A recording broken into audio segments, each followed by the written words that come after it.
I am finally getting around to Forgotten Hope 2. So this is the sheer amount of maps that are currently playable in single player. And tonight I decided to play the map Gyarabub. I believe I pronounced that right, but it's notable because it's one of the few maps to feature the Australian Army. And I mean, being Australian, I thought it'd be pretty cool to play as my own country's army. But this map, and this mod in general is gorgeous. This is a total conversion mod, and it looks every part of it. Like these two mods, Forgotten Hope and Project Reality, are just incredible. Like the amount of effort that has been taken to make these games look the way they are, and the way that they've completely transformed the game mechanics and made them realistic shooters that are, playable standalone. I don't know, with EA's blessing, but it's just amazing that they're able to do that. And I start things off in the best possible way by just dying right, like first encounter, just dying. But yeah, it's a tactical shooter based on the Second World War, covers quite a lot of fronts, covers the North African front, covers East and Western, and even some maps based off the Pacific front, which are done by the CMP gaming community. And of course they included some co-op maps that you can actually download and install, and it's available on the Forgotten Hope 2 launcher and all that good stuff. What I will say though is that like Project Reality does have a pretty active player base of a couple of hundred, whereas, I mean, from what I know, this game doesn't quite have that. It's in the dozens at this point, which is a real shame because, again, as I stated at the start of this video, the amount of effort that's been put into this mod to make it pretty much as good as Project Reality is insane. And this has been around for a very long time, and it's in the best state that it's been. It's also hilarious because I didn't know how to turn off the frame rate counter on the top right, sorry, the top left, but the game still tanks your PC. Not quite sure how. Like everything is maxed out, and I was still able to get sub 60 FPS from a game that's based off a game that's 21 years old. So just goes to show the amount of visual improvements that they're able to do and all that stuff, and how they've just managed to just overload it. I believe this game might be very heavily reliant on like single core CPUs. I remember the original Crysis was a lot like that actually back in the day. Like modern PCs wouldn't really be able to do much with it because the game was so reliant on single core CPUs or single threaded performance, single core performance, whatever, that sort of thing. I believe those terms are interchangeable, but I might be wrong.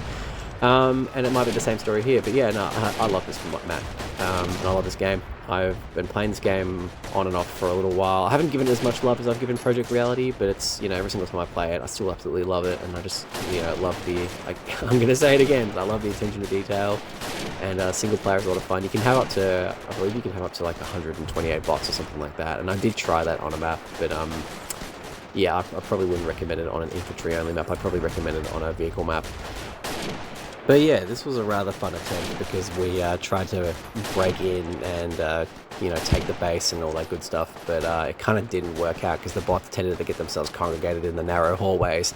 And of course, that never usually works because a bot can just throw a grenade and get a dozen kills and, make it a bit difficult to be able to make a charge. Because this is a tactical shooter at the end of the day, and, you're not a one-man army, even if some of the gameplay footage is me doing that to an extent because, the bots weren't at their highest difficulty.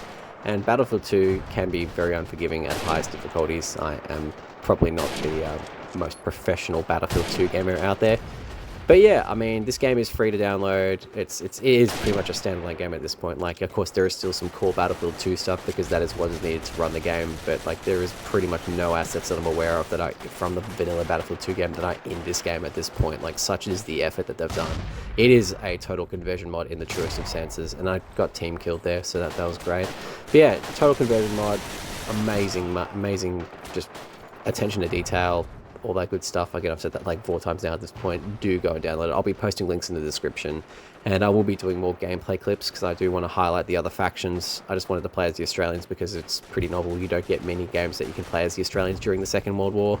I know there are some other, like with Battlefield 2, for instance, you can get a mod, and I did do a video on that previously where you could play as the Australian Armed Forces, but it was largely over vanilla Battlefield 2 maps. This is, a completely new experience with, new maps and new guns and all that good stuff. And even voice lines as well. I didn't really end up using the voice lines because the combo rows in this game is completely different. And as I said before, with my experiences being rather limited compared to Project Reality, I do remember a particularly long stretch of me playing this mod back in 2012 of all things. And the user interface in this game has changed quite a lot since then as well. Like back then, I think I remember it being a bit more not quite vanilla Battlefield 2-esque, but you know, quite a bit less tactical. Maybe I'm misremembering, but I just remember the game feeling different compared to now. But that's not like a mark against it at all. This is so much fun to play, and the guns feel great. The guns sound amazing as well. Like, that's something that is seriously underrated in this game, is just how good the guns sound. You're probably not going to really hear them in this video because the recorded gameplay clips, like the waveform, them almost brick walls at points, so I am obviously going to turn that down so you can hear me talk shit instead, because that's the priority, hey? You know, you're here to hear me speak. Totally. But yeah, otherwise there'll be more content on this. I'll probably start diving into this mod a lot more, and Project Reality in tandem. You know, just focusing on certain maps and maps that work well with sort of the style of video that I do, which is, you know, breaking into enemy bases and causing havoc, and you know, trying to attack positions and stuff like that, not necessarily be on the defensive, because that's where this game is probably at its best. And that extends to vanilla Battlefield 2 and pretty much every mod that doesn't have, like, you know, that special bot mod where you can get like better bots to fight against. I can't remember what it's called. My brain's totally fried. It's been a very long, very busy last 48 hours where I've been in the process of moving to a different job and all that good stuff. So my mind's been focusing on more just trying to get on board for that and trying to adapt to, you know, the changes that naturally brings about. So that's been a lot of fun. But regardless, yeah, I don't really have much else to add. It's a great mod. Download it. I think it's like 15 or so gig. And bonus points is that if you do really want to, as I accidentally found out a long time ago, you can still you can still play vanilla Battlefield 2 off it. It's very restricted though. Like, I think there are actually assets missing that make the game, like, you know, make it a lot more barren than it normally would, from my memory. I remember before I started recording footage again back in mid-2025, I was playing it and I was going to record it there, and it just looked odd, and I'm just like, no, this is not how I remember it. It was the Road to Jalalabad map, and yeah, I did a video on that recently, and it didn't look like the way that it did, and I was just like, okay, well, never mind. You can see I'm getting frustrated just being absolutely lasered by bots, because yeah, the allies won't follow you into things. These maps and the way that the AI pathfind themselves, it almost leads you to want to play it with other people co-op, and thankfully, you know, I do have people that would want to play this with me co-op. I mean, my dad loves the Battlefield series and loves the mods, and has done so with me in the past, as I've stated in several different videos. But yeah, it was funny because this map in particular didn't actually like reduce my frame rate a huge amount. Like, it was kind of freaky seeing it not even run above 120. But this other map that I did record on, that involved more open fields and more vehicular combat, and involved, you know, the early theater of the Western Front, did actually cause my game to dip below 60 FPS, which I couldn't believe, because the PC I've got is pretty capable. I mean, it's more of a budget rig these days because it's an i5 12400F and an RTX 3060 12 gig, thankfully, not the 8 gig variant. So it is getting a little bit long in the tooth in terms of running cutting edge games, but I can run Le Mans Ultimate on it with pretty much no problems. I mean, you know, the on-track count is pretty limited. I can't believe I'm talking about Le Mans Ultimate on a Battlefield 2 mod video, but that's kind of the state I'm at. But I actually did wish to record some of my racing that just finished last night, because I thought it'd been really cool to just kind of do that and finally get some sim racing content on there that wasn't just the F1 games, because after I stopped doing videos, I did focus a lot on sim racing, and that did end up getting me into sort of getting, you know, into that. And I'm stunned I didn't do more recording on it. If I did videos during that period, I reckon I would have recorded a lot more, and even done live streams. But as you're seeing here, this was a bit scary. Again, the gun sounds are so good, and it makes what are otherwise archaic bolt action rifles and me misthrowing grenades just seems so much more satisfying. Like, other than maybe Brothers in Arms, and even then, I think that game's gunplay is a little bit dated. I should do another video on that game. It's been a very long time, and I have very fond memories of that game. It's kind of weird in a way that I grew up in so many shooters when you think about it. I mean, I like to think I'm somewhat well-adjusted. Maybe not. But, you know, I just very vividly remember playing that. And then you can see I'm trying up other kits, because I did want to see what the recoil was like on other guns. Yeah, the guns are very realistic, and, you know, very, again, really goes to that tactical shooter sort of thing going on. Yeah, it was just, yeah, very funny playing those old World War II shooters as a kid and thinking I'm well adjusted. I mean, you know, I'd like to think that I am. I mean, you know, I totally didn't start these videos again because of my mental health, but I mean, you know, everyone knows that by this point. I mean, I'm pretty sure very few people have gotten this far into the video. I mean, to be honest, if you've come this far to hear me ramble, something's not quite right with you, because I mean, there's nothing of value at this point in the video.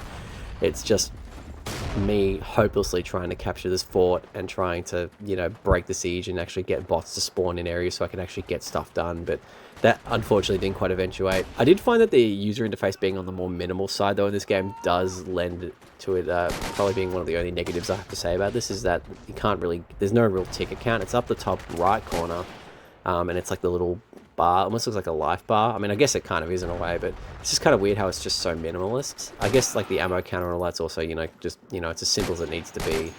But I don't know, I just feel like it would have been kind of nice to have like the ticket number count so you at least had an idea of how long it was until the end of the battle. Because by this point, it didn't look like we were going to turn it around. And I mean, while I was committed to playing it till the end, I was just kind of like, what can I do in that interim period? But yeah, instantly lasered there, so that was great. So I went straight back to the Lee Enfield because I think this thing is just sick. I mean, just so satisfying, the nail on this gun.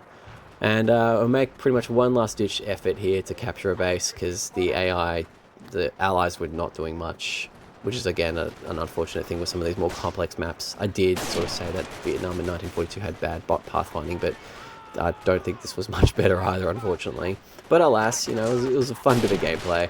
I did have a lot of fun shooting the Lee Enfield and getting these kills because it was just a bit of a standoff, you know, last man standing type affair.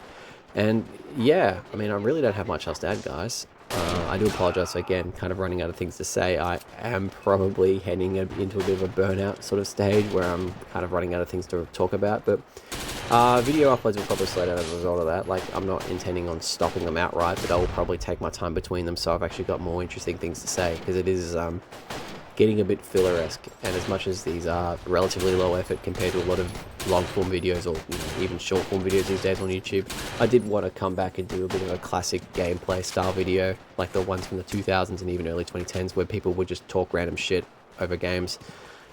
You know, that was the vibe I went for, and I'd like to think I've done well on that, but I do need to give myself a bit of time to recover and find more games to play and more things to talk about and interesting things that I found and all that good stuff. But yeah, you see here we make one last ditch effort to make an assault, and it kind of did work out because we did finally capture one of the other bases and bots started to spawn, but by this point it was pretty much too late, unfortunately.